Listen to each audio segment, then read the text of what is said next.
Hi there and welcome back again. This is DB2 chapter 14 on query optimization.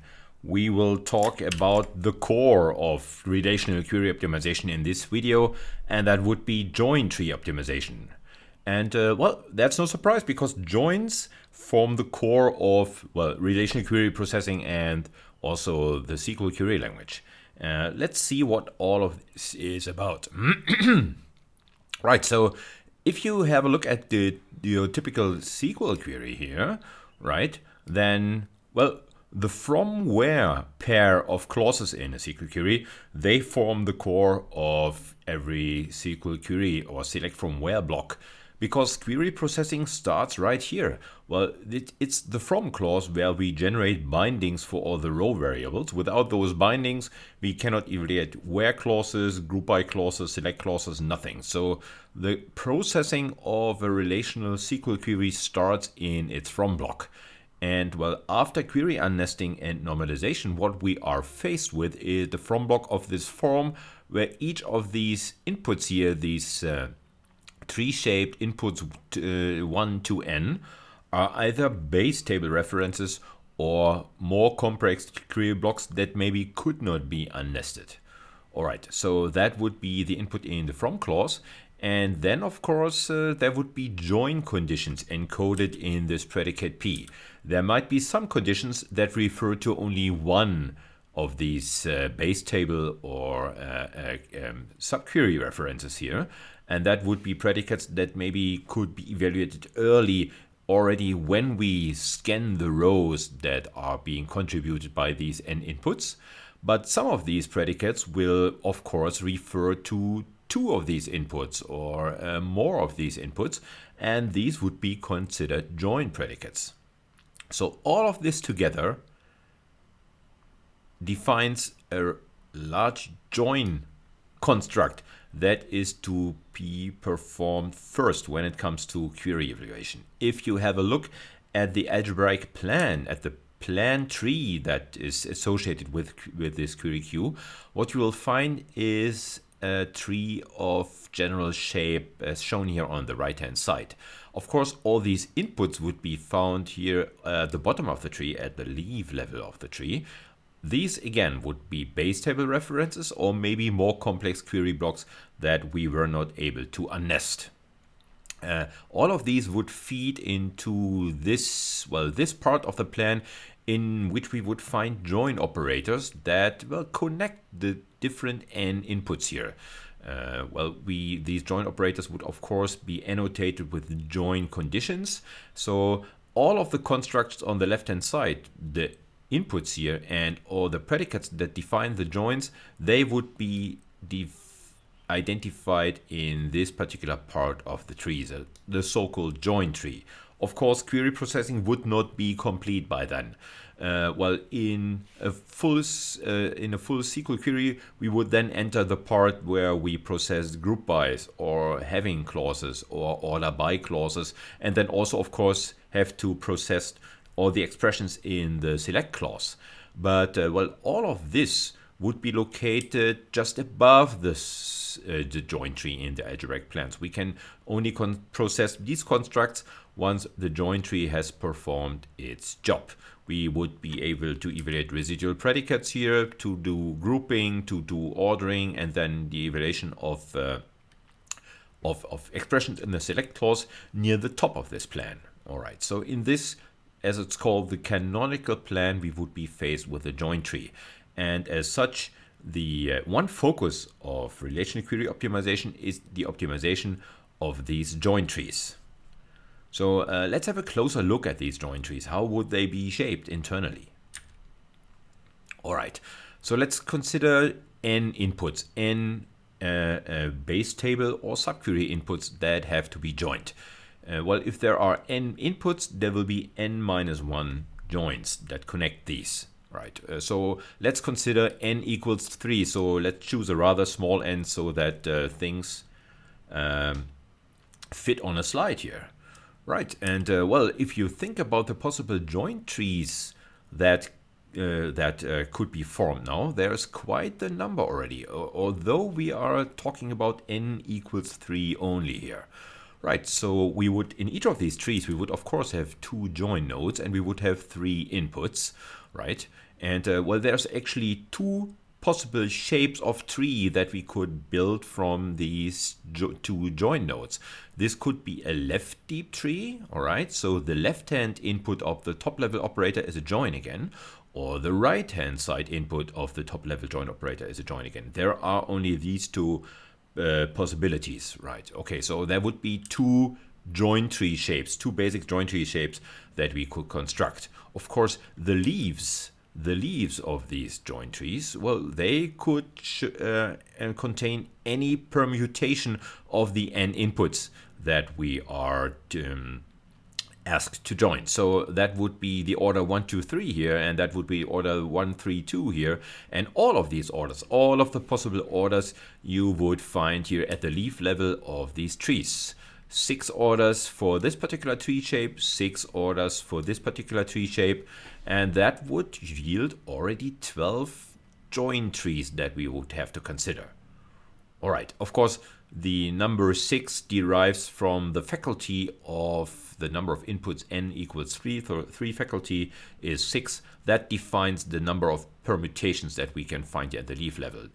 Multiplied by the number of tree shapes, which would be 2 in this particular case, well, that leaves us with 12 such join trees already. Which of the join trees would be the best join tree? We would, of course, like to pick the one that promises the least execution cost. Of course, all of these permutations and all of these rearrangements of trees, all of this, of course, is based on the algebraic properties of the joint operator, which allows for a commutative reordering. For example, in this join tree, we have reordered the inputs 1 and 2 to read 2 and 1 here, right? And then also the associative reshaping of the plan, which would lead us from this upper level tree to this lower level tree. All right, so all of these would be algebraically equivalent. All of these would be okay plans. Which one to choose? Well, the number of possible join shapes, 2 in this particular case for n equals 3, that is something that we should consider more in detail. So let's try to generalize this. Let's try to find the number of join trees for, well, not 2 joins, but for n binary joins. N binary joins will join n plus 1 inputs, of course. Okay, so what would be the possible tree shapes that we can build from n such binary joins? Right, so if you think about it, there would always be one root join operator. Okay, and well, if we decide to have k joins in the left-hand side subtree, well, then there would be n minus k minus 1 joins in the right-hand side subtree. So let's see. Well, we would have k joins here plus 1 join here, plus n minus k minus 1. This is n joins. So all of the n joins would be, of course, would be represented in this tree. And well, we could form quite the number of trees here. We could vary the k between 0 and n minus 1 inclusive. 0 would mean that there is indeed a base table relation here on the left-hand side. There is no join left. All of the joins would happen on the right-hand side. K equals n minus 1 would mean that there is only a base table on the right-hand side here, and all of the other joins would be located on the left-hand side. All of these extremes would be possible, and of course all the combinations in between. So the number of shapes that we could define is indeed recursively defined. The number of tree shapes for n such binary joins would be this. Well, Cn would be the number of tree shapes, unique tree shapes that we can build for n binary joins. And it would be the combination of the number of tree shapes in the left-hand side and in the right-hand side subtrees, which of course would be join trees again, recursively.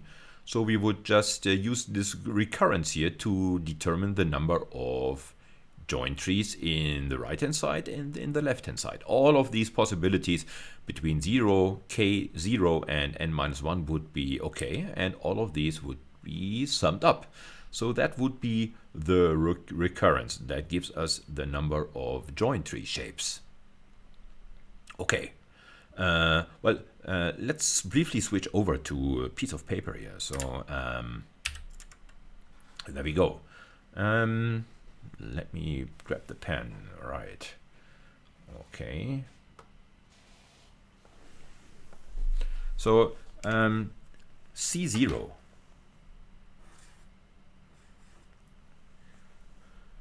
The number of join trees that we can build if there is indeed no join node. The number of join nodes is indeed 0. Well, these trees would be rather simple. They would look like this. It would be, can you see that? Yes. Okay. So there would be just one input node to consider, and there's only one particular tree shape that we can have. Well, it's just this straight edge that leads into the single join input at this particular case. So the possible number of join tree shapes would be just 1 here. How about C1, where we look at the join tree shapes where there is one single join node involved? Well, the trees would have a shape like this.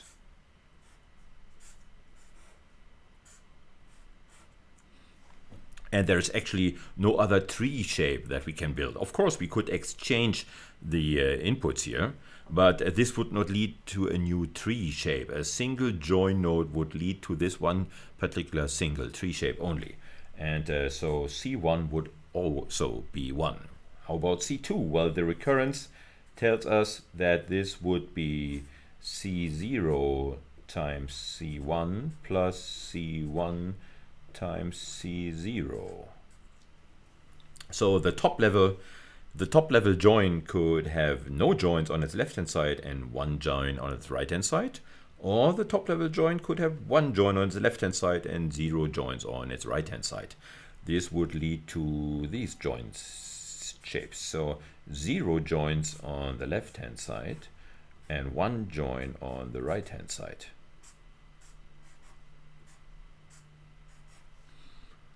Oh, you cannot see that. Let me scroll the page up. I'm sorry about that. Okay.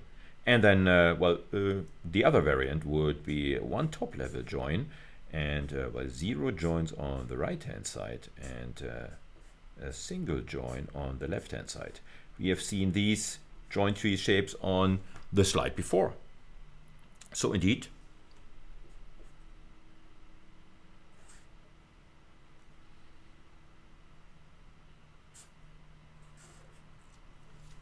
C0 times C1 would be 1 plus C1 times C0 would be 1. So we would end up with 2 join tree shapes, this shape and this shape. Okay, so perfect. This is the number of join tree shapes that we can have. Okay, so these numbers Cn are also known as the Catalan numbers, and as we will see, these are rather quickly growing numbers. So the number of tree shapes really goes through the roof once we add more join nodes to the mix. Okay, but well, the join tree shapes is not the only variable that we have in that particular equation. Of course, as we've seen on the previous slide, we could also rearrange the leaves of the particular trees that we have built. And well, for n joins, there would be n plus 1 leaves. So n plus 1 factorial. That would be the number of permutations that we can form. And well, all of these would be, you have to consider, all of the Cn tree shapes could be combined with the n plus 1 factorial input combination that we construct. And well, that's not all. But each of the join nodes, each of the n join nodes could of course be implemented by a hash join or a sort merge join or a nested loop join.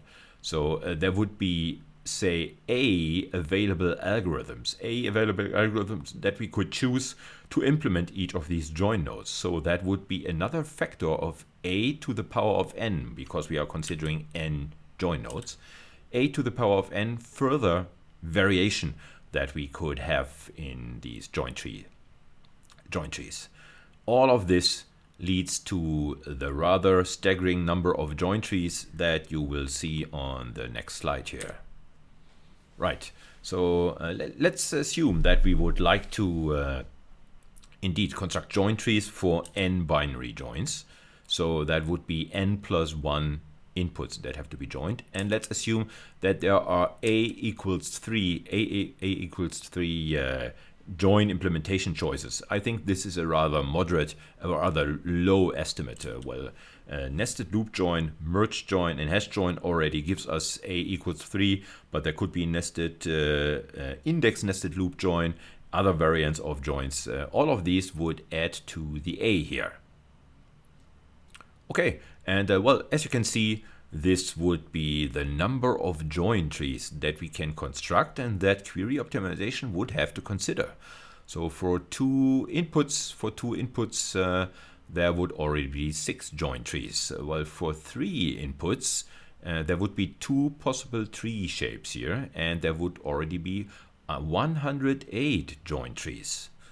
So let's see whether we can match this with the slide that we have seen before. Because this relates to this particular case where there are 3 inputs and 2 join nodes. So we could build 2 different join tree shapes. Each of these join tree shapes, they had 6 possible permutations, 3 factorial permutations here at their leaf nodes, which together accounted for 12 such join trees that I can build. At each of these nodes, at each of these 2 join nodes, I can select from a equals 3 different join implementation methods. So that makes for 3 to the power of 2 different combinations of join algorithms that I've chosen for these 2 nodes. So 12 times 3 to the power of 2, which is 12 times 9, which is 108. 108 different join trees that we would have to consider for just n equals 3 inputs. I think that would be considered a rather small query, join query. If you have a look at the join queries that are formulated by the TPC-H benchmark, for example, you would rather see that there are like 6 or maybe 7 tables mentioned in the from clauses, and that would lead to join tree search spaces of millions of nodes.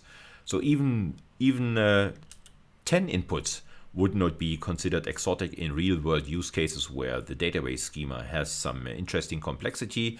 The number of join tree shapes is almost 5,000 at this particular point, and the number of join trees that we can build, if we consider all the permutations of the inputs and all the assignment of algorithms, only 3 possible algorithms to all of the join nodes, we would end up with 347 trillion, 271 billion, and so forth. So more than 340 trillion different join trees that we would have to consider, generated from a single SQL query. A search space of this size is truly impossible to fully explore for any query optimizer. We need to find a more clever, a better way to have structured search in this enormous search space and try to find the promising candidates for join trees. Right, so one way to structure this search for the best join tree would be to use a form of dynamic programming.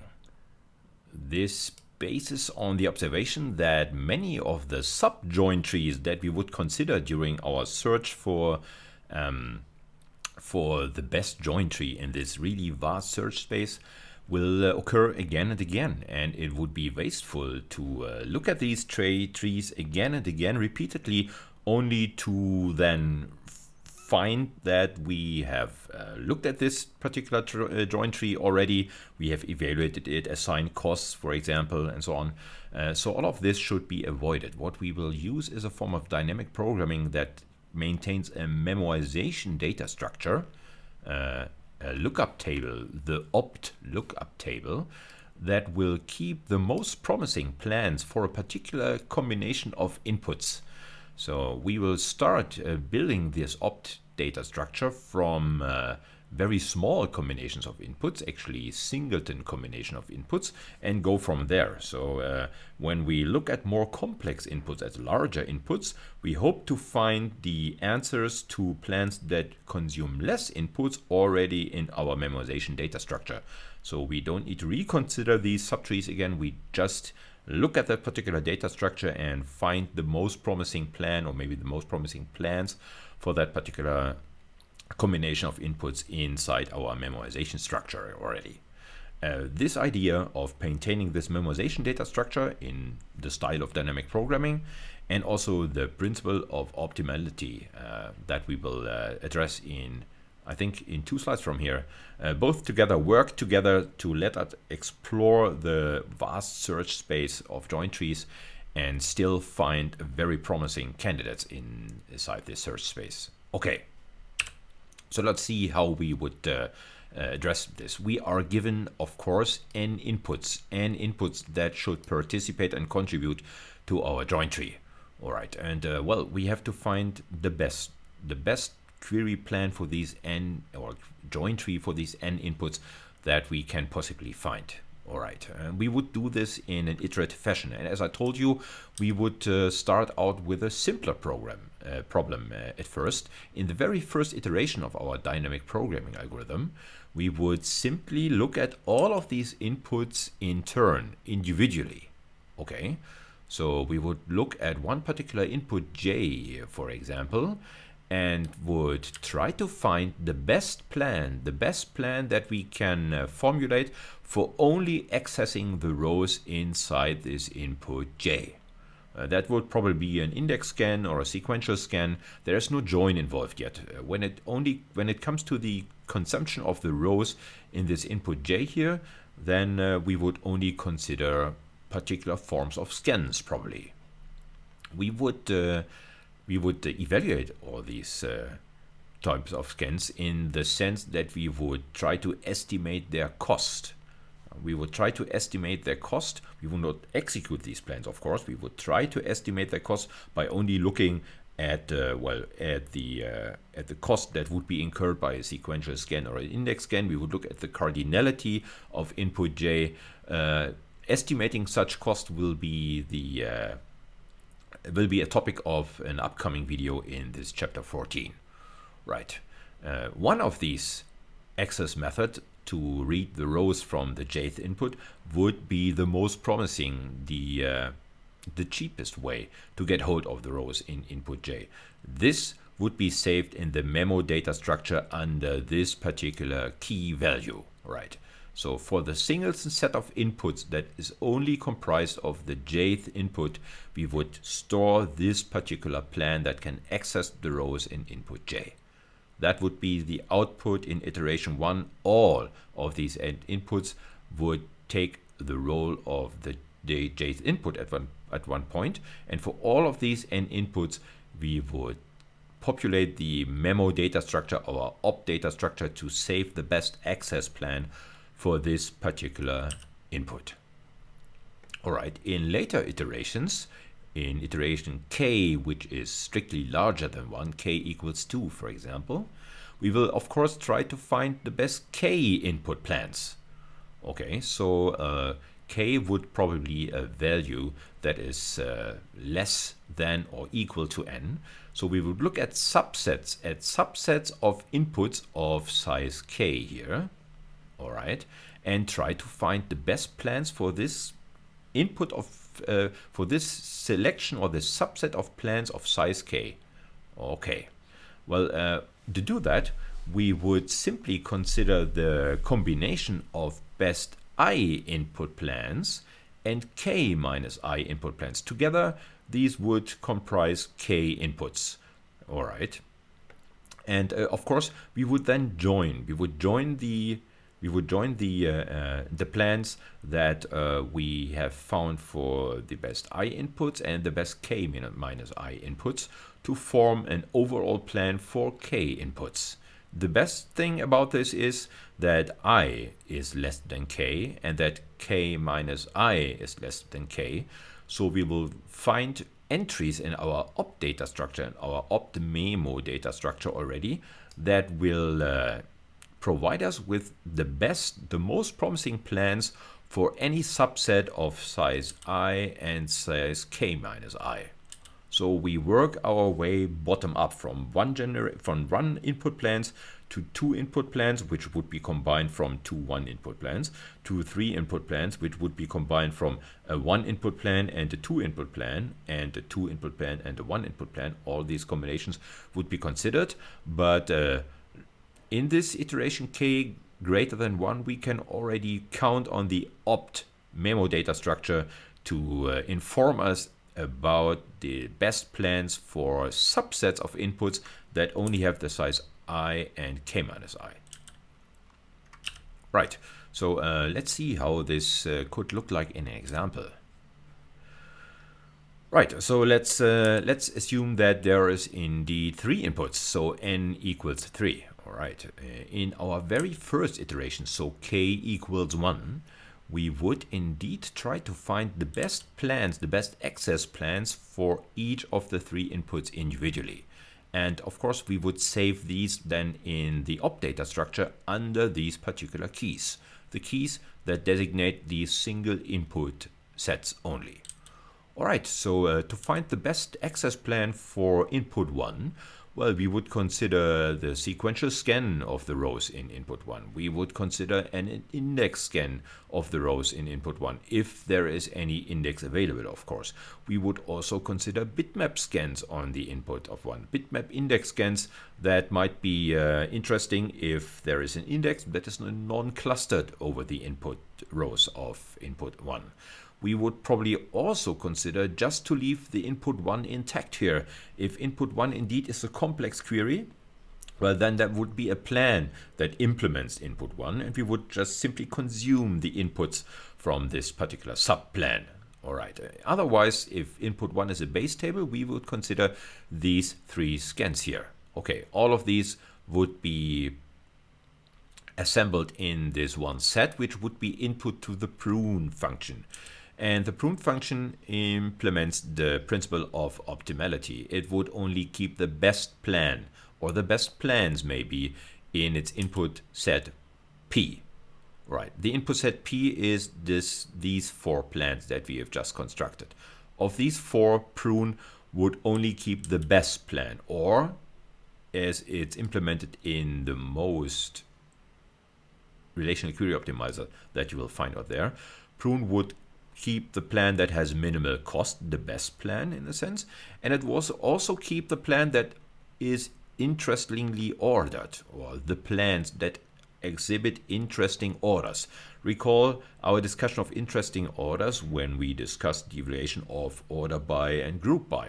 Such subsequent operations, which would be found in the residual plan, in the plan tail above our join tree, would greatly benefit if the rows that are emitted by the join tree exhibit one particular order. Well, these plans might not be the cheapest plans, but they might be interesting from the viewpoint of the residual plan. So it might make sense to also keep them, to not have prune throw them away. Okay, so what prune will do, it will keep the set, hopefully a small set of the best plans that are to be considered still. And those plans, this set of plans, those are saved in our opt data structure. And all of this in iteration k equals 1. In iteration k equals 2, we would try to find optimal plans for subset of inputs where the subset have a size of 2. All right. So these would be the possible subset of size 2 if n equals 3. Well, for each of these, we would try to build join trees. Of course, we would count on the opt data structure to already inform us about the best join tree, the best access methods for the left-hand side and the right-hand side here. Okay, so between these, we would simply inject this operator this plan operator in a sense, this plan construction operator. I have shown its definition down here. Well, it would combine a left-hand and a right-hand side plans, and it would combine these with all possible join implementations that our system can provide. So we would consider a nested loop join where the L plan is the outer and R is the inner, and vice versa. We would of course consider merge joins. We would consider hash joins where one of the inputs forms the probe and the other forms the input. All of these combinations would be considered. And if your system implements more types of joins, well, then this set would be even larger. All of these combinations would be constructed by this circle star operator. This would leave us with a number of plans to consider.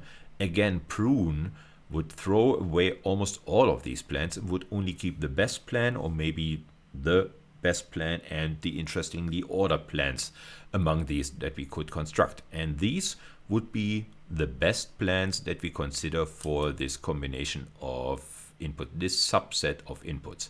And we would do so, of course, for all of the 2-element subsets that we construct. The last iteration would be k equals 3 here, and there's only one subset of size 3 that we construct here. And well, we would proceed as before. We would try to build join trees, and where the left-hand side, when one part is contributed by a single input and the other by a 2-element input. All right, together they would be 3 inputs, but this would be the distribution that we would consider at this point. And if you check all of these are already found inside the opt memo data structure, because we are building our way from the bottom up. When we construct the plans for the subsets of size k, all of the subsets of the plans for the subset of size less than k are already available in our opt data structure. And as such, we don't have to re-evaluate these choices. We can immediately look at the most promising plans that we have found earlier on for these subsets of inputs. All right, so some notes here on this particular dynamic programming algorithm. So what we have considered as access plan choices when we were considering single input plans in iteration k equals 1. Well, let's abstract from that, and let's assume that there is a function access that, given any input here, can produce the possible sequential scans, index scan, bitmap scans that would be feasible for the particular argument input that we provide to the access function. Well, if this is indeed not a base table and thus would not be associated with a heap file or an index, well, then we would simply consider to consume the rows of this particular input. We have seen this before. Well, there will be a pseudocode formulation of the dynamic programming algorithm on the next slide, and we will use the access function in this particular pseudocode to represent the choice of index and sequential scans in iteration k equals 1. Then there is this plan combination operator, the circle star operator, which combines 2 plans that are given on the left and right hand side. Actually, these would be sets of plans. All combinations of viable join algorithms would be constructed by this particular circle star operator. Of course, it would have a closer look at the particular join predicate that is to be considered, and given these join predicates, it would only generate the viable join algorithm choices. So it would only construct hash joins for equi joins, for example. It would also consider all the available indexes, and if there are available indexes, then this plan construction operator would also generate index nested loop joins, for example. Right. It would of course look at the available input orders that the left and right hand side inputs can provide. If there are interesting orders, this could lead to the generation of merge joins, for example. All of these join plan choices, all of this is abstracted away inside this circle star operator. Okay. Right, so this would be a local decision that is being made by our query optimizer, of course, based on the availability of join algorithm choices in our system.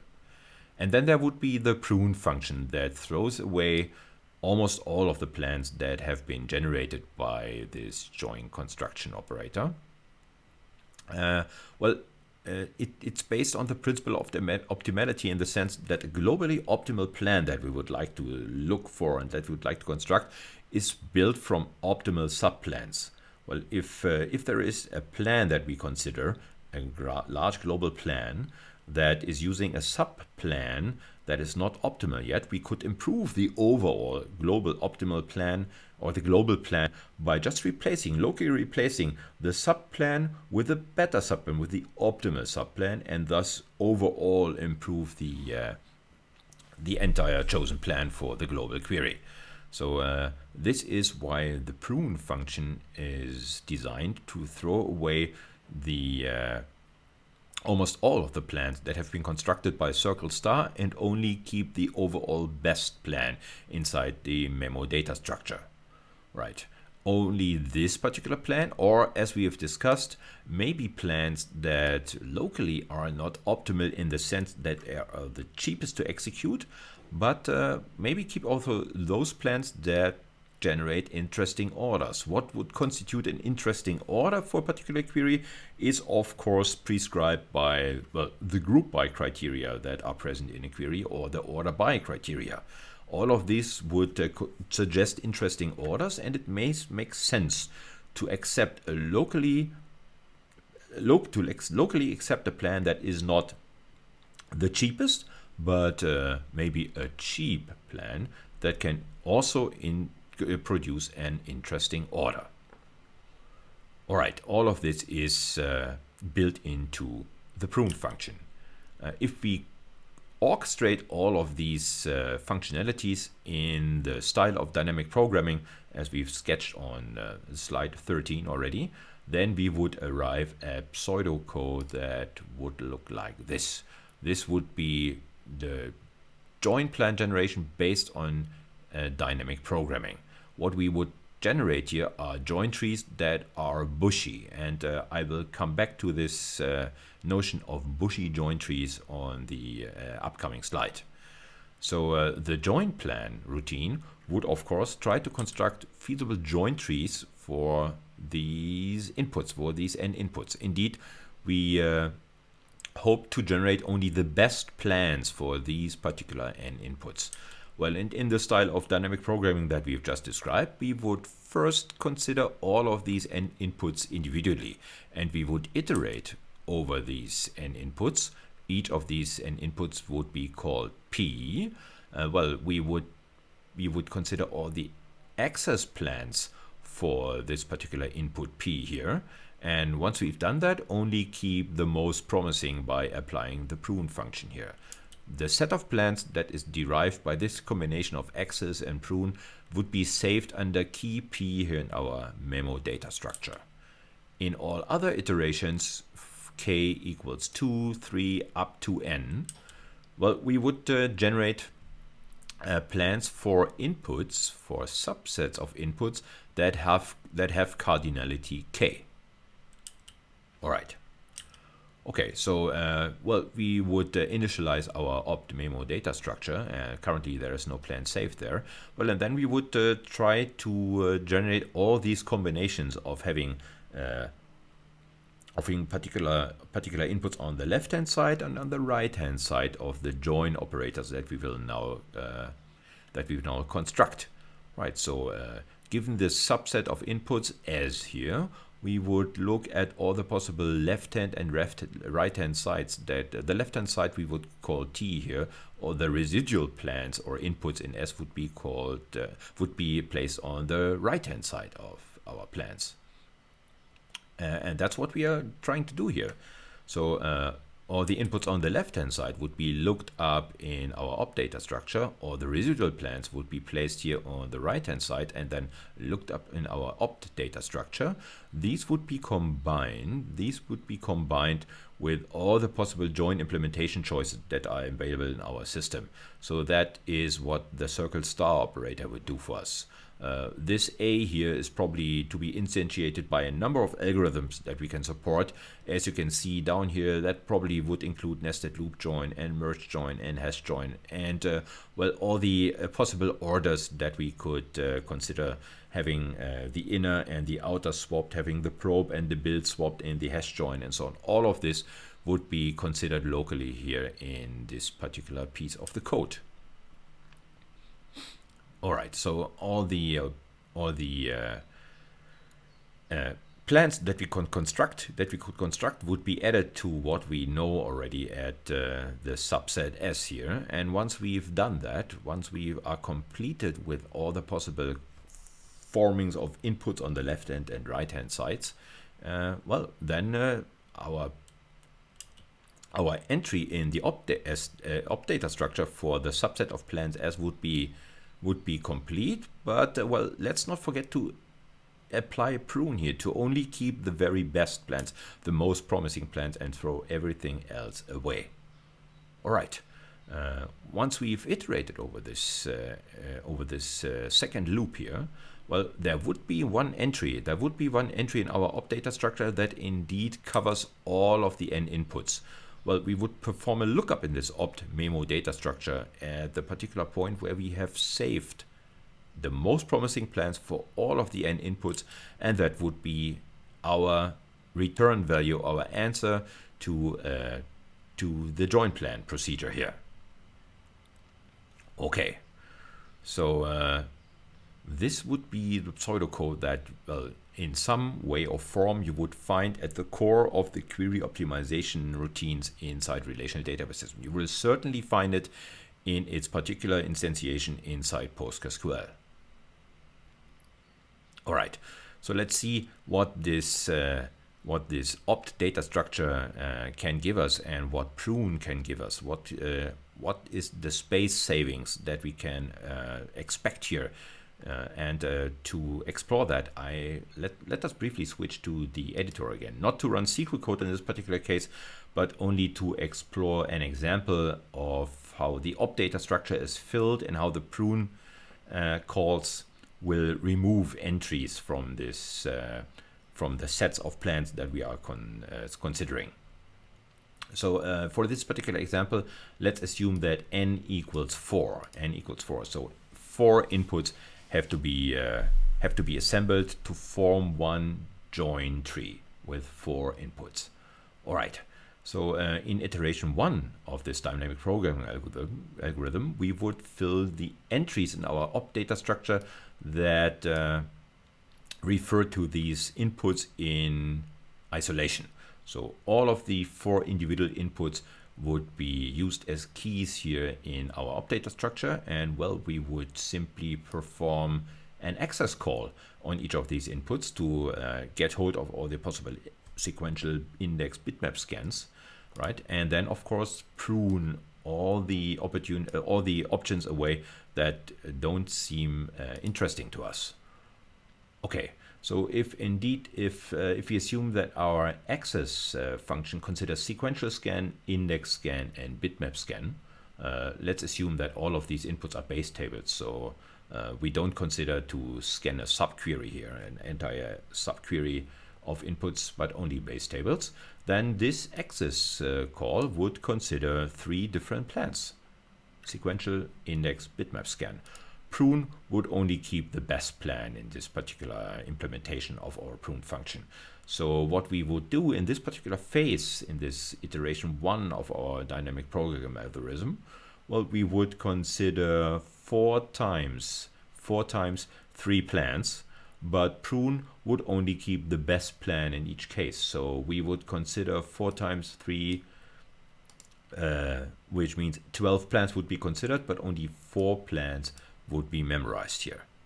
All right, in the second iteration of our dynamic program algorithm, we would construct the best plans for 2 inputs. So all of the subsets of size 2 would need to be considered here in the second iteration.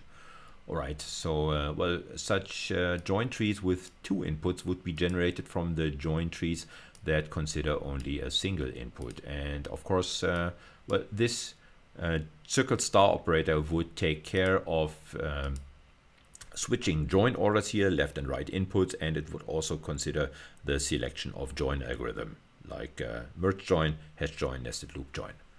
All right, so let's assume that the circle star operator would consider 6 plans as already shown on slide 14 in the slide set.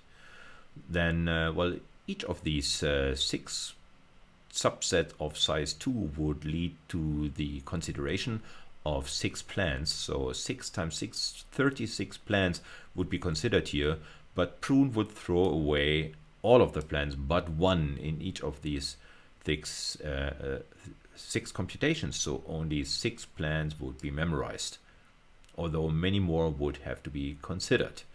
Well, in the next iteration, we would consider subset of size 3. And there are 4 subsets of size 3 for 4 inputs. And as you can see, this would be the generation of plans that are constructed from 1 and 2 input plans that we have already saved in our memo data structure. Each of these circled A stars would consider 6 plans. 3 of these combinations exist, so 18 plans would be considered for each of the 3 element subsets. Right, since there are 4 of these, there would be 72 plans that are considered, but only 4 plans would be memorized here. All right, so there's really some space savings going on when we populate our op data structure. And then there is, of course, the last iteration where we consider all the 4 inputs. And well, as you can see, we would, of course, consider the construction of 4 input plans from 1 and 3 input plans, or possible combinations of that, and of course from the combination of 2 input plans, 2 plus 2 input plans. All of these add up to the 4 inputs. All of these would be considered. These would yield 7 times 6 plans that would be considered. Only a single plan would be memorized. All in all, if you do the math and look back across this file, well, there is 162 plans that were considered overall during the construction of this 4 input join tree. 15 of those were saved in our memo data structure. This is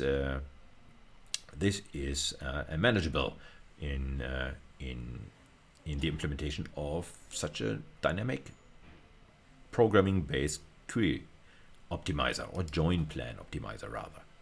Right, so if you look at the typical behavior of such join tree optimizers, you will see that well, on modern architectures and modern configurations of PostgreSQL, you will see that the system will pursue this dynamic programming based join tree optimization up to an order of, well, 10 to 12 inputs. Beyond that, the search tree and also the opt memo data structure and also the dynamic programming algorithm that has to be performed here leads to an effort that, well, would just exceed all of the time budget that we would be willing to invest into query optimization. Beyond these many inputs, it's a configurable option inside PostgreSQL, as everything is configurable in PostgreSQL. Also, the number of join inputs that we still consider fit for dynamic programming is configurable. And if you exceed that particular number, PostgreSQL will switch to a completely different style of join tree generation. It's based on a genetic algorithm, the so-called GECO query optimization algorithm that is built into PostgreSQL. We will not cover this in this particular course, but if you're interested, have a look at the alternative methods, genetic programming based methods that are built into PostgreSQL. So to finalize this discussion, which is already 50 minutes long, all right, let's look at some other methods that database systems employ to try to control the search space, the vast search space that is to be considered if the number of join inputs get large. Well, there's first this one point that should be obvious if you think about it. there in that join tree, there may be combinations of tables that are indeed no true joins, but are indeed Cartesian products. So some of the tables, some of the inputs in your from clause might be combined via join predicates. Some inputs might be indeed inputs to a Cartesian product because there is no join predicate between them. Or you could consider the join predicate to just be, to just be the constant true predicate here. Right. It would probably be very costly to consider these Cartesian products between tables that will form arbitrary combination of rows between them. So, well, a good dynamic programming algorithm will disregard such Cartesian products and would not consider them in the exploration of the search space. So that would be one way to help to generate the possible combinations of join inputs that is considered. And then there is the issue of the join tree shapes that are considered acceptable. If you look at the join tree shapes that are produced by the dynamic programming algorithm that we have discussed so far, well, what we would end up with general join tree shapes that are really non-constrained. These would be the so-called bushy trees. If you look at the top level operator in this particular join tree here, on the left hand side as well as on the right hand side, you would find, well, arbitrarily complex join trees again that would have maybe base table inputs, but any of these inputs could be arbitrarily complex join trees again. So there is actually no restriction in the tree shape. All of the possible tree shapes are indeed considered in this particular join tree algorithm. Let's switch back to the pseudocode and have a look at this particular point where you would form any subset of inputs from the current set S, and any subset of these inputs would be considered as the left hand side and eventually on the right hand side of the construction of these joins here. There is no constraint on that. Any number of inputs may be found on the left hand and on the right hand side of such a join here. This leads to bushy join trees. Okay, well, if we would constrain the admissible form of tree shape to be, well, the left deep plans, for example, then this would considerably reduce the search space size. All right, so if these strictly left deep join chains are the only admissible join tree shapes, then the right hand side input of such a join here are the right hand side inputs, would always be base tables. In a left deep tree, there's only more structure, interesting join tree structure found on the left hand side inputs of the join operators. The right hand side inputs would always be base tables. Of course, this would constrain the search space and we might miss very interesting join combinations here. But, well, this would be a compromise. We would control the search space and still end up with join tree shapes that are interesting from particular points of view. For example, from the point of view of join algorithm. If this is a given that the right-hand side input is always a base table, then one possible implementation of this join operator would be index nested loop join. This would be the inner input of the index nested loop join. And as you know, if there is index support on the inner input, well, then of course index support is viable. If the input, the inner input of the nested loop join, let's assume that this is a nested loop join. If the inner input is of arbitrary complexity and is some intermediate result that has been computed, derived from one join or more join operators, there won't be any index support here.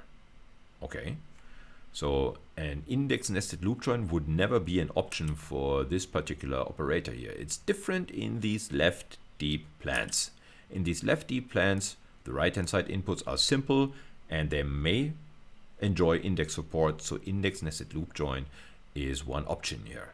Okay, there's also the other interesting observation that nested loop join operators have to have the ability to reset their inner input. For each row that comes in from the outer input, we have to reset the inner input and be able to rescan the inner input again. This is particularly simple if the inner input is just a base table. We would simply reset the sequential scan or maybe the index scan on this inner input, and it would be very cheap and easy to do so. It might be way more complicated and much more costly to reset the evaluation of a complex join tree here. We would probably have to re-evaluate the right-hand side join tree in this particular case. Right, so there is something to be said for these left deep join trees, and you will find systems out there that constrain themselves to these left deep join trees. For example, if the number of join nodes gets large, or if there is particular interesting indexing support on the participating base tables. Okay. There's of course also right deep join trees, but you will find them very, very seldomly considered inside database systems. So these are the two interesting types. And well, bushy is generated by the algorithm that we have discussed so far. Left deep might also worth consideration. All right, so much for join tree optimization and join tree generation and the exploration of this vast search space using dynamic programming. This has been a long video already, almost 1 hour. Oh god, okay, so I have to stop this video and I can only tell you that the estimation of the cost, how costly will one particular join be, or a particular plan that we are looking at be, this has to be estimated before we have to evaluate the plan. And this estimation of cost is exactly the topic of the upcoming videos. And I hope you will stick around with us for that. See you then. Bye-bye.